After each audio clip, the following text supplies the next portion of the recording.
दड़ो शहर ऐं भरपासे मुख़्तलिफ़ इलाइक़नि मां बरसाती पानी निकाल न थी सघियो आहे। केतिरा ई घर डही पट पइजी विया आहिनि, जॾहिं त दड़ो शहर जे मुख़्तलिफ़ वार्डनि जे कुंभार मोहल्लो, महेश्वरी पाड़ो, शेख पाड़ो, डचर पाड़ो, सोलंगी, कुबरा मोहल्ले समेत चवाण पाड़नि जा केतिरा ई घर पाणी हेठि आयल आहिनि।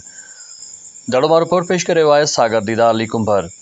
ऐं केतिरा ई अजा डही पट पइजी विया आहिनि। TLP अॻवान अख्तर कच्छी, नवाज़ पोड़ो मेमन, असलम कुरैशी ॿियनि शहर जे मुख़्तलिफ़ वार्डनि में पइजी बरसाति ऐं मुतासिर माण्हुनि जी सार लधी। उन मौक़े ते डचर पाड़े जे नवाज़ डचर, मनु डचर उन्हनि जे औरतुनि ॿुधायो आहे त काफ़ी ॾींहं खां पवंदड़ बरसातुनि सबबि अजा किरी पिया आहिनि, जॾहिं त घरनि में पाणी बीठल आहे।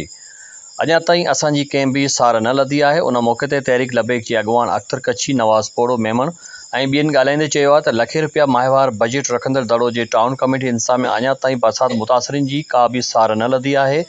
घरनि में पाणी बीठल आहे। शहर जो मुख्य प्राइमरी स्कूल पाणी में ॿुॾल आहे, पर अफ़सोस टाउन अमलो पाणी कढण लाइ तयारु न आहे। बरसाति मुतासिर ऐं TLP अॻवाननि मुतालबो कयो आहे त शहर जे मुख़्तलिफ़ पाड़नि जे घरनि में बीठल पाणी कढण लाइ फ़ौरी क़दम खंया वञनि।